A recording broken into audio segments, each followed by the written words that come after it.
All right, we got a tough one today. Almost 80 kilometers, lots of climbing, and over 100 starters. This should be a proper, hard Zwift race, which is actually perfect because I'm sitting here in my garage getting ready. I'm supposed to be going outside and doing an endurance ride with a little bit of intensity mixed in, but guys, I just couldn't bring myself to do it. It is windy and rainy and stormy and miserable outside, so I'm gonna bring that outside ride indoors. I saw this race just pop up.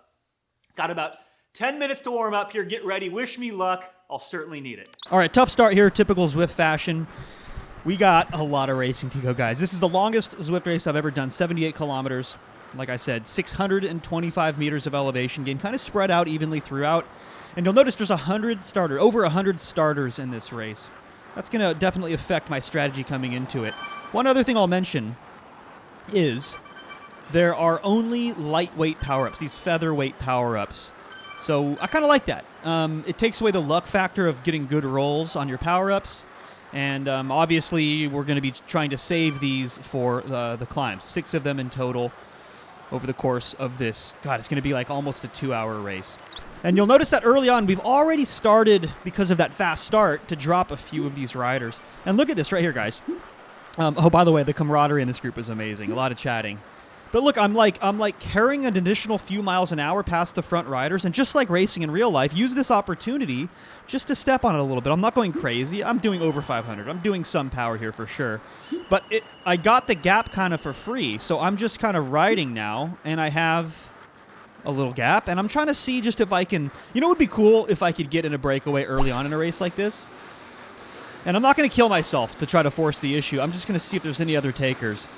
And the problem is there's a lot of other takers. Like, the whole field is going for it. And I'm managing the gap. You can see me in the corner there. I'm kind of looking to my right. I'm looking at the gap I have to the chasers behind. And I'm like, you know what?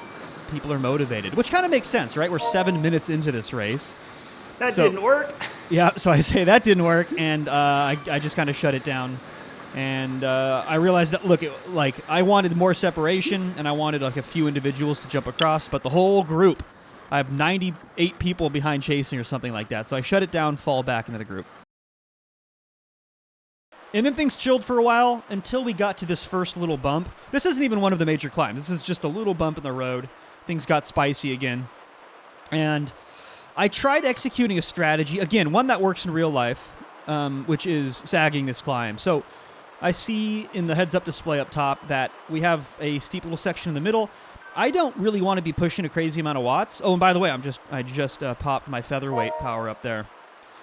I'm getting better at this, guys. I'm getting better at timing the power-ups so they coincide with these efforts. And also, just like overall strategy in Zwift, I think there's definitely an art to like managing your little avatar and your speed in order to spend the most amount of time in the draft. Or in this case, sag. That's what I was saying, is sagging. So you start at the front, at the bottom of the climb, and then you intentionally fall back like I'm doing now over the course of the climb. You don't want to fall off the back, obviously. You don't want to get out of the draft. But you can see I didn't have to go crazy with the power. If I tried to stay in first place, for example, or like top 5, I would have had to go up into the red and orange zones. And over the course of a 2-hour Zwift race, you want to save those efforts as much as possible. And I wasn't perfect. Like you can see, I'm kind of pushing a little bit more power here just to make sure I maintain contact. But that's the general idea of sag climbing, is you are trying to smooth that effort over the course of the climb and not have this big spike in power during especially the steep part of the climb. And yeah, you can see the danger here. Like riders are starting to fall off the pace. Again, we started with like 102 riders. So there are a lot of folks who are falling off the pace pretty early on. So it's a little dangerous if you're not careful when you're sagging. But take a look at the timing here. I think this is the one. Second little bump. Again, not one of the major climbs. We're going to talk about those in a little bit. But as a result of me kind of being towards the back, pushing a little bit as I'm moving up towards the field, up through the field again, again, just like before, I'm carrying extra speed. And I'm under 300 watts here on the climb. Even the steepest part of the climb, riders around me are doing a lot more. This rider in front's doing over 5 watts per kilogram. But that's kind of the idea of efficiency in bike racing, whether it's real life or it's a Zwift race, is you're trying to smooth that effort out. And that allows you to have a bunch of energy saved over at the end of the race. All right, so now we're 33 minutes into this race, 24 and a half kilometers deep, and we have a climb coming up. In fact, there's a series of little climbs coming up. And it occurred to me at this point in the race, we were losing riders. Every little bump in the road, riders were falling off the back, and I realized it was a little too risky to try to continue sagging these climbs. So, yeah, hit that power up. You see everyone else is doing the same. And I want to stay towards the front. It was too dangerous to sag. There were too many riders getting popped off the back, and the last thing I wanted was to have to stitch up a gap off the back because I was trying to get real clever and sag when I shouldn't have been. But look at the effort here, guys. Like, this is early on in this race, right? I mean, we have 54 kilometers left to go, and I see this little group rolling off the front, and I'm like, oh, man, like, this looks pretty threatening. This is what I was trying to do early on, right? That early attack that I did. I wanted something like this where maybe like 4 or 5 of us could get off the front. And my base fitness is really good right now. Oh, God, but I get the timing wrong here in a serious way. Carrying way too much speed past those front riders. Kind of an unnecessary effort. I'm getting better at these Zwift races, guys, but it's I'm learning as I go. But look at the gap now. From the upper right, that's what I'm looking at.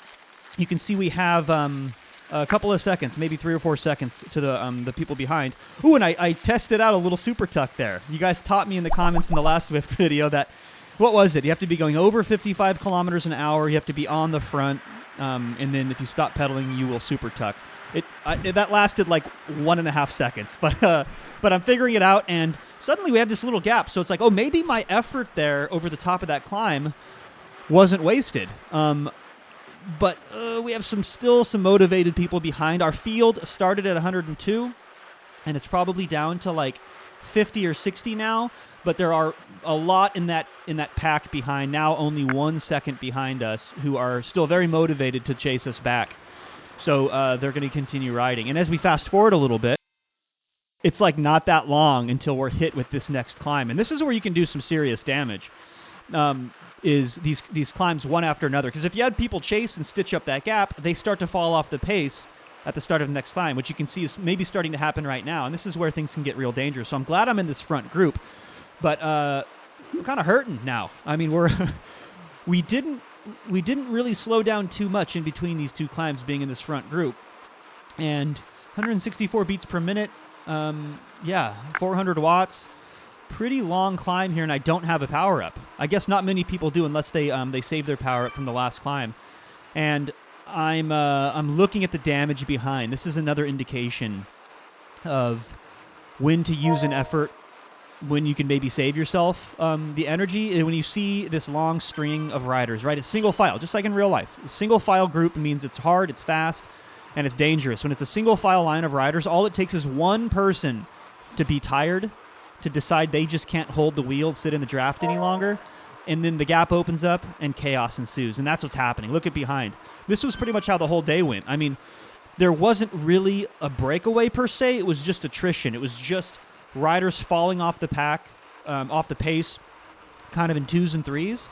So, again, another reason why I stopped sagging pretty early on in this race, because of the danger of the dropped riders. And, this is real stair-steppy climb. We still have, a lot of climbing left. Like, this was a tough effort. I think it was something like 400 watts for 6 minutes, these two climbs put together. This is one of the harder efforts in the race. But it resulted in this selection, which now we're down to maybe 20 riders. And there's a little bit of rest up until this next climb, but honestly not much. This was kind of the 1, 2, 3 punch that really decimated this field. This final climb right here, not final climb, this final in a series of 3 climbs. Guys, there's a lot more climbing to go. We still have 45 kilometers to go.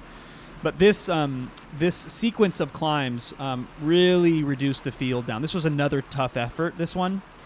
You can see as we get a little further up the slopes, you can see I'm struggling here. I'm struggling for sure.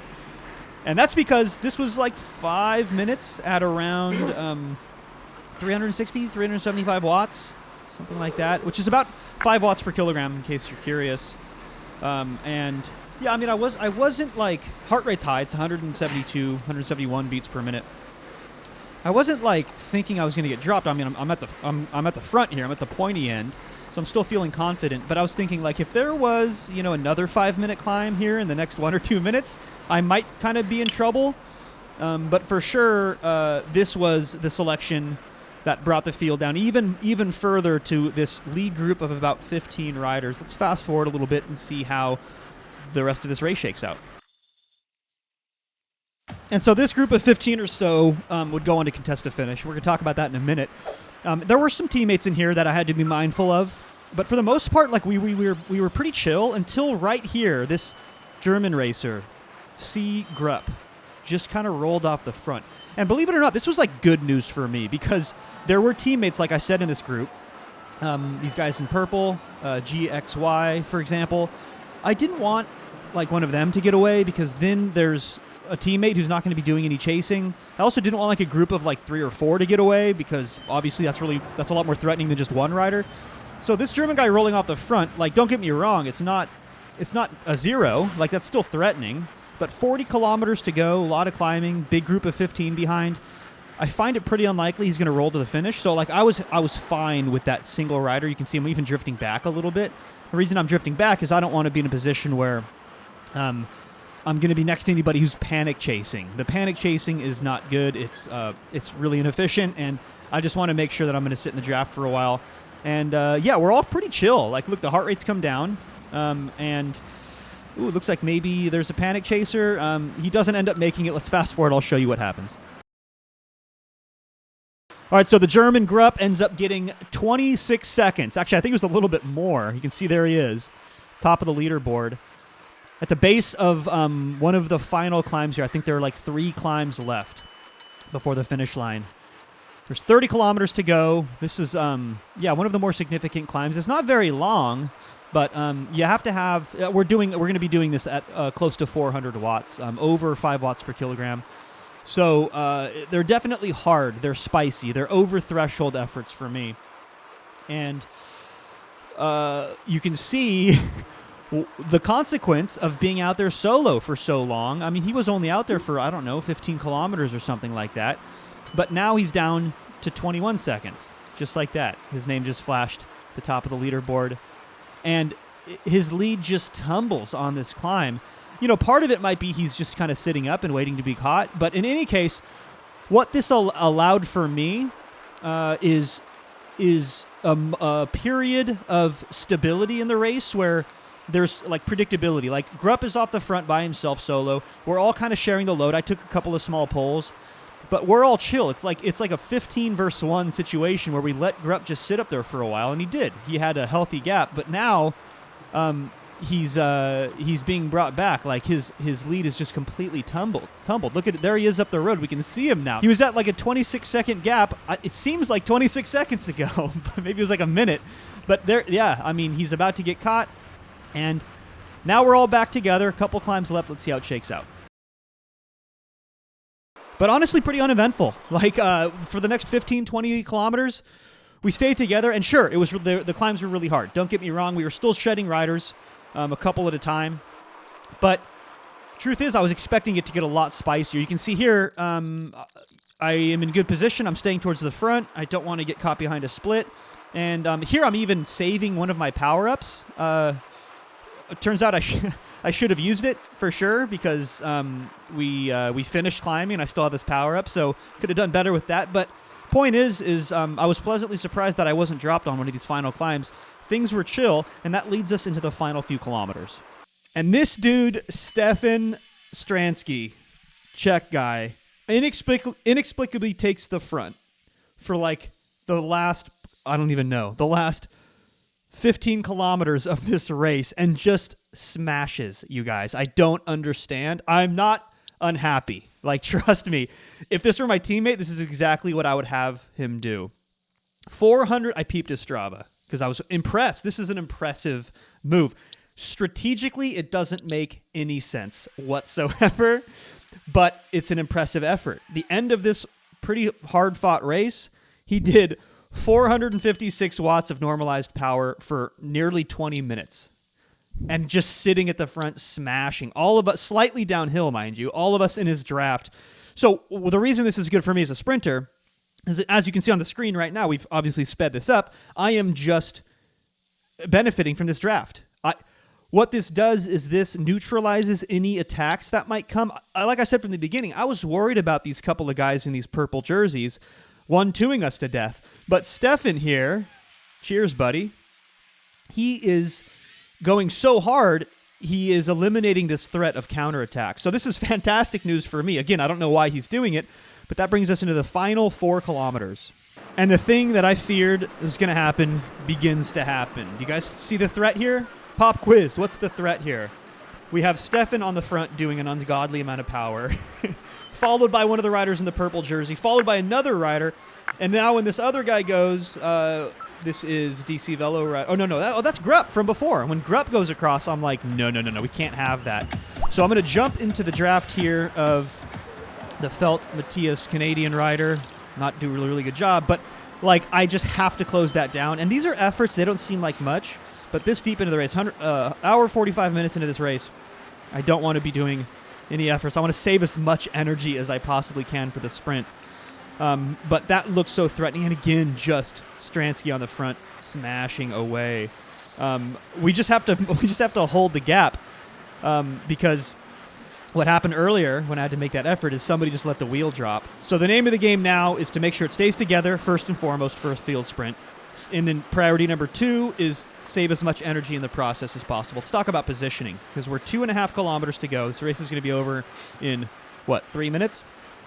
I want to talk about Zwift sprints because I am not claiming to be the best at them, but I have learned how to get better at them. They're a little different than in real life sprints in that the positioning is so important in real life sprints because you can't ride directly through riders like in Zwift. In Zwift, you can just ride through the rider in front of you. Obviously, like bike handling and positioning is not a thing. They're little digital avatars. And look at the gap here. See, this is how Stransky can just ride away from everybody. I'm hoping the rider in purple is going to stitch that up. But what I was saying about positioning in Zwift is for the actual final 200, maybe 300 meters, you want to be a little bit further back than you would normally be in real life racing. And that is because you can kind of ride that wave. As riders start to sprint, you can ride through them. You don't have to worry about riding around them and being inefficient that way, popping out in the wind. You can ride through riders and benefit from that draft all the way through. So what I have found and what has been working for me in Zwift sprints, start further back than you normally would. The problem with that is I can't start to fall back now because riders are starting to let Stransky just ride away, and it's a little bit too threatening. So I'm still trying to hold a draft, but also just make sure Stransky is kept on a leash. I don't even like that there was like 1 or 2 bike lengths a second to go to Stransky. That looks threatening. These riders in purple, I thought at this point we're going to start doing something. I think they're the only 2 guys left that are teammates. Everyone else is racing for themselves. But again, look at the 1 or 2 bike length to Stransky. I mean, this is the game of chicken that we're all playing with 1 kilometer to go. I'd like to start falling back now, get a better draft, and then, like I said, start the sprint a little bit further back than you normally would so you can kind of ride that wave. I don't know why this guy is using his power-up already. I mean, it's a lightweight power-up, so I don't know if it makes that big of a difference in a sprint. Lighter sprinters have better pop, better acceleration. I think those physics carry over into Zwift as well. But we're here now, guys. 700 meters. This is the position I want to be in, basically, right here. I don't think that anybody's going to let Stransky ride away at this point. I mean, he's been 450 on the front for the last 18, 19 minutes. So 500 meters to go. Still perfect position. I absolutely love this. Heart rate's in check. I'm in the drops. I'm pumped, guys. Hour and 45 minutes. I don't want to lose. And suddenly this guy goes so early. And fortunately, everybody reacts. Look at all the orange numbers on the right, myself included. I pop the power up. I put my head down, and I'm riding that wave. This is exactly what I was talking about. The timing of this was perfect. Still in the draft, riding through these riders in front of me. And I don't think I'm going to catch at this point, but carrying a little bit extra speed, get it right at the line. Did I win? Did I win? Yeah! Never been so pumped for a Zwift race. I couldn't believe it. So follow along. Actually, get subscribed. Most of you who are watching this are not subscribers. It's totally free just to click that button. It means a lot. Helps support the channel. And then you can know which Zwift race I'm doing next. I'm thinking about maybe doing like a community post before the next race. So you guys can follow along live. You can even hop into the race if you want to. If that's something you're interested in, like I said, get subscribed, leave a comment down below. And thanks for watching. Catch you in the next one.